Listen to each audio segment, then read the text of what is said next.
At Arizona State University, we're bringing world-class education from our globally acclaimed faculty to you.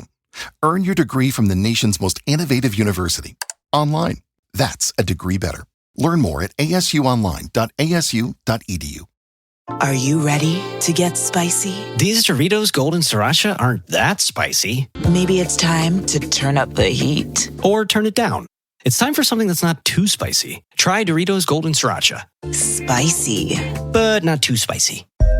GoLoud.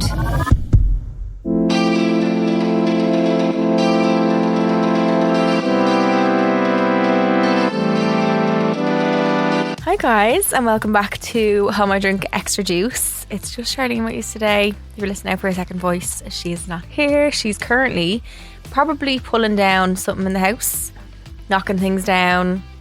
I don't know, she's taking wallpaper off, but she is on Do Not Disturb, and she is getting down and dirty in the house. We're so happy for her. I can't believe that. I feel like on the podcast as well, you've all been here with the journey that like she's been talking about for so long. It's been like on her goals, it was on her New Year's resolutions, that like to do something like that by yourself especially is just insane. Like people who say that this isn't a real job, stick that in your pipe and smoke it, because it is. And it's always them little fake accounts that say things like that, and like she's after doing something that like God, I could like dream of doing. So very proud, Ellie. Love you.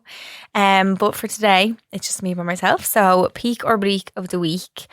I'm going to be bleak and say it's the weather, guys. I know that's such a typical thing to say, but it's absolutely disgusting. And I just feel like when you wake up to grey, like how am I meant to be my buzzy, cheery self when I wake up and it's pissing rain? I can't see a bit of sun in the sky. I need vitamin D. Like it's just not a good time. So that is my bleak. But peak of the week is I booked my surgery for my boobs. I'm going to Paris to get them done. I've said that, yeah, anywhere. But I'm going to Paris. It's going to be a different experience because I feel like usually with surgery, when I went last time, you go over, you're there a few days before, you get your blood test done there, and like you like go to the hospital that morning and stuff. But this time my blood tests are here. I had my anaesthetist call on Sunday. Done all that here, so I literally get to the clinic for like 10 and my surgery's at 12. I'm like, oh my God, it feels so much more like a little pop in and out, even though it's not, because I'm getting everything done at home, if that makes sense. So I feel like that's gonna be a different experience. I don't stay in the clinic that night either. I go straight to my hotel. Keane is coming with me, so he's gonna mind me. And then my friend Megan's actually, she lives in Australia, as you might know from me chatting about her. I was in Hawaii with her, but she is working in Paris at the same time, so I'm there, so I literally can see her as well, which is so good. So it all worked out really well timing wise. But I'm nervous. I feel like as the older you get, the more wary you are about things, and like it is nerve-wracking. I think it's not something I've taken lightly either. I've thought about it so much. I literally went to one surgeon. Actually, yeah, this is a good point. I went to one surgeon because I thought it would be really handy. I thought like staying at home would be like the best option. But then I was like, with my gut, I was like, I need to go see a few more and just get like second and third and fourth opinions, because I just feel like I need to know all the options. I think that's really important to do before you do something. And it's mad the different opinions I got. Each place kind of varies. One place varied completely different to the rest of them, but the rest of them like still all vary a little bit. Like it's mad how like different surgeons see different things and can tell you different things, but I think you know when you know. Like it's like with love, like you just know that gut feeling that like someone's good to go with, and the surgeon in Paris was that for me. So I'm excited. I'm nervous. I am going to be that much smaller as well. I think people think I'm getting like literally back to my roots, which was absolutely nothing. But I have to go without needing a lift. I just need to go a little bit smaller. But the main thing is going to be the projection, so they're going to look more natural. And yeah, this is your sign to. I kind of do wish I said it online that I never got a boob job in the first place, but also hindsight is a great thing. And I think if I look back, I would have never been satisfied. I would always think, oh, what if? So like I obviously did it for a reason and it happened for a reason, whatever else. But I do wish that I didn't have to get a second surgery done again. But look, it's what happens regardless if I had to get this or not. You have to get them redone every 10 years, which again is something you don't really think about, because you think like 10 years, I'll be 70 then. But like I'm 5 years in and like that's gone so quick. So the 10 years would have went so quick anyway. But yeah, that's my peak of the week. I'll keep you updated.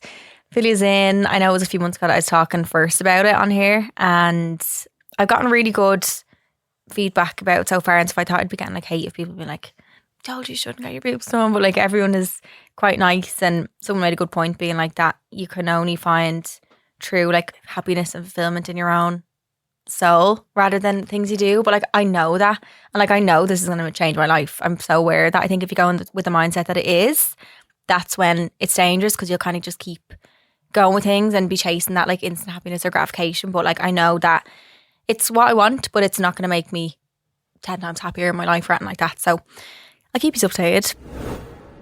Are you ready to get spicy? These Doritos Golden Sriracha aren't that spicy. Maybe it's time to turn up the heat. Or turn it down. It's time for something that's not too spicy. Try Doritos Golden Sriracha. Spicy. But not too spicy. Next up is our dilemma of the week.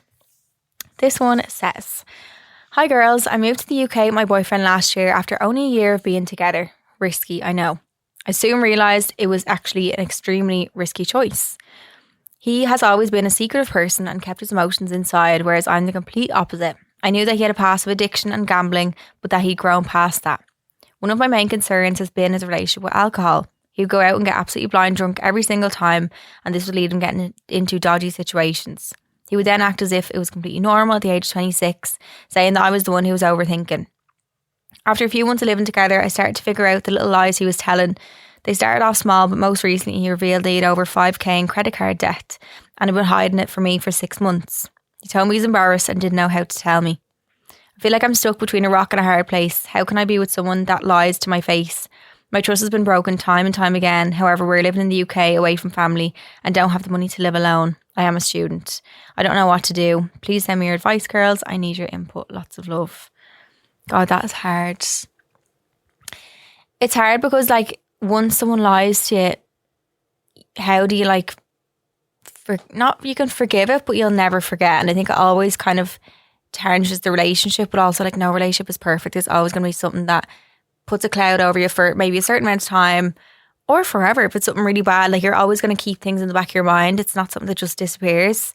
Because when you get with someone, they're this perfectly new squeaky person. You're perfectly new squeaky, and then you find out their little flaws. You get into fights. You find out what they've done wrong. Like it just kind of does chip away, and it just like everyone does chip away a little bit because you find out they're not like this perfect person that you've seen a picture of on Instagram, and like you were thinking all these good things of. Like everyone has their bad parts, but I think it's really hard something like this as well, because when it comes to money and gambling, people are really good at lying. Gambling is the hardest one, because I know this one was credit card debt, but I don't know if it's from gambling, but I know we had that before. But gambling is invisible, so you won't know. You'll know if someone's drunk. You can tell if someone's probably on drugs. Gambling is invisible. You can't see it. So someone could be on their phone gambling away and you would just never know. And like that is a really hard thing for her to come to terms with. I think like when it's little lies that keep getting bigger, if they're starting off small, like is he just someone who can lie? And that's a really scary thing, because I think your partner, like I said, no one's perfect, but it's how you deal with that. If he kept coming to terms like, look, I'm after doing this again, I don't know what to do, I'm in a bad place. Like you can help him then, but you can't help someone who's lying. You can't help someone who doesn't want to be helped and continues to lie and hide things from you. Like you're meant to be their other half, and if they're not treating you like that and they're hiding things from you instead, that is not a good place to be in. So I think having that conversation with him and just being like, look, I actually can't be with you if you keep lying to me. It's breaking my trust with you. It's not making me want to be in the relationship. Like give him the hard honest truth that you feel and that you're saying to us, because it might give him a scare that he needs. And like you just need to tell him, look, I'm not going to be annoyed when you tell me things. Obviously after a while, if he keeps doing things and he doesn't help himself or get help, like you'll come to another crossroads then. But you can only help someone who wants to be helped and who tells you things. You need to really stress that to him. Like, look, I'm not annoyed when you tell me things, but I need you to tell me them rather than lie to my face. Maybe yeah, I'll be annoyed for a second or something, but I can help, and we're going through this together. Like we're a team.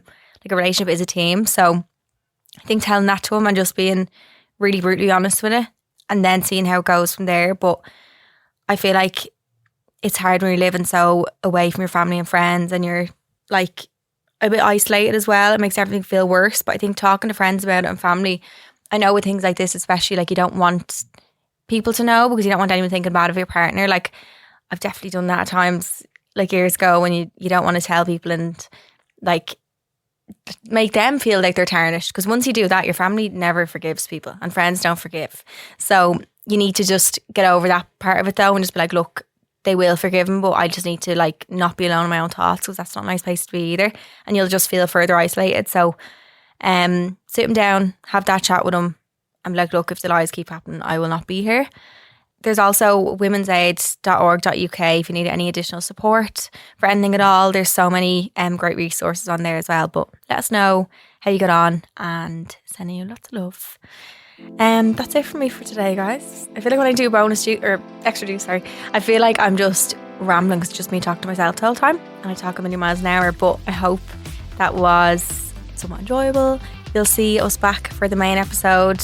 Ellie will be back on the following Wednesday. She'll have lots of news from the house and more news, I'm sure, as well, to tell everyone about. So we'll see her then. Miss her and love you. See you next week.